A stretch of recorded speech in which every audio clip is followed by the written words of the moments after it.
महाभारत युद्ध समाप्त हो चुका था। युद्ध भूमि में चारों तरफ योद्धाओं के फटे वस्त्र, मुकुट, टूटे शस्त्र, टूटे रथों के चक्के आदि बिखरे हुए थे और वायुमंडल में पसरी हुई थी घोर उदासी। गिद्ध, कुत्ते, सियारों की उदास और डरावनी आवाजों के बीच निर्जन हो चुकी उस भूमि में द्वापर के सबसे महान योद्धा भीष्म पितामह सरसैया पर पड़े सूर्य के उत्तरायण होने की प्रतीक्षा कर रहे थे। तभी उनके कानों में एक परिचित ध्वनि सहज घोलती हुई पहुंची। प्रणाम पितामह। भीष्म के सूख चुके होठों पर एक मरी हुई मुस्कुराहट तैर उठी और बोले, आप देवकी नंदन कृष्ण, स्वागत है तुम्हारा।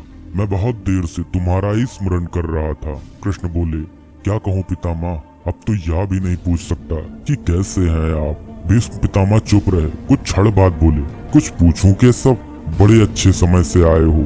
संभवतः शरीर छोड़ने के पूर्व मेरे अनेक भ्रम समाप्त हो जाएंगे। कृष्ण बोले, कहिए ना पितामह।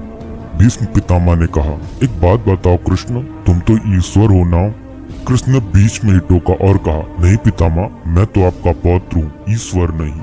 भीष्म उस घोर पीड़ा में भी ठहाके लगाकर हंस पड़े और बोले, कृष्ण, मैं अपने जीवन का स्वयं कभी आकलन नहीं कर पाया। संभवतः नहीं जानता कि अच्छा रहा या बुरा, पर अब तो इस धरा से जा रहा हूँ कन्हैया, अब तो ठगना छोड़ दो। कृष्ण भीष्म पितामह के थोड़ा करीब आए और उनका हाथ पकड़कर बोले, कहिए पितामह, क्या पूछना चाहते हैं आप। भीष्म पितामह बोले, एक बात बताओ कन्हैया, इस युद्ध में जो हुआ वो ठीक था क्या। कृष्ण ने कहा, किसकी ओर से पितामह, पांडवों की ओर से या कौरवों की ओर से।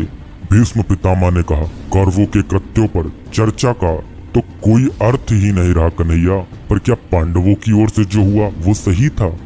आचार्य द्रोण का वध, दुर्योधन की जंघा के नीचे प्रहार, दुशासन की छाती का चीरा जाना, जयद्रथ के साथ हुआ छल, निहत्थे कर्ण का वध, यह सब उचित था क्या। कृष्ण ने कहा, इसका उत्तर मैं कैसे दे सकता हूँ पितामह, इसका उत्तर तो उन्हें देना चाहिए जिन्होंने यह किया। उत्तर दे दुर्योधन का वध करने वाले भीम, उत्तर दे कर्ण और जयद्रथ का वध करने वाले अर्जुन। मैं तो इस युद्ध भूमि में कहीं था ही नहीं पितामह। भीष्म पितामह ने कहा, अभी भी छलना नहीं छोड़ोगे कृष्ण। अरे विश्व भले कहता रहे कि महाभारत को अर्जुन और भीम ने जीता, पर मैं जानता हूँ कन्हैया कि यह तुम्हारी और केवल तुम्हारी विजय है। मैं तो उत्तर तुम्ही से पूछूंगा कृष्ण। भीष्म पितामह के इतना कहते ही कृष्ण थोड़ा गंभीर स्वर में बोले, तो सुनिए पितामह, कुछ बुरा नहीं हुआ, कुछ अनैतिक नहीं हुआ, वही हुआ जो होना चाहिए। भीष्म पितामह ने कहा, या तुम कह रहे हो केशव, मर्यादा पुरुषों राम का अवतार कृष्ण कह रहा है। यह छल तो किसी युग में हमारे सनातन संस्कारों का अंग नहीं रहा, फिर यह उचित कैसे हुआ। कृष्ण ने कहा, इतिहास से शिक्षा ली जाती है पितामह, पर निर्णय वर्तमान की परिस्थितियों के आधार पर लेना पड़ता है। हर युग अपने तर्कों पर, अपनी आवश्यकता के आधार पर अपना नायक चुनता है। राम त्रेता युग के नायक थे, मेरे भाग में द्वापर आया था। हम दोनों का निर्णय एक सा नहीं हो सकता पितामह। भीष्म पितामह ने कहा, मैं कुछ समझ नहीं पाया कृष्ण। कृष्ण ने कहा, पितामह, राम और कृष्ण की परिस्थितियों में बहुत अंतर है।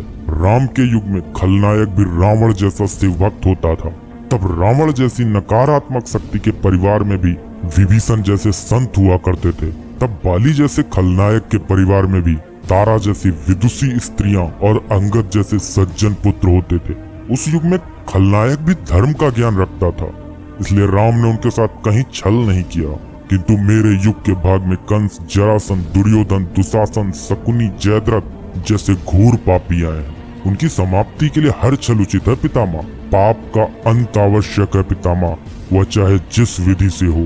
भीष्म पितामह ने पुनः प्रश्न किया, तो क्या तुम्हारे इन निर्णयों से गलत परंपराएं नहीं प्रारंभ होंगी केशव। क्या भविष्य तुम्हारे इन छलों का अनुसरण नहीं करेगा, और यदि करेगा तो क्या यह उचित होगा।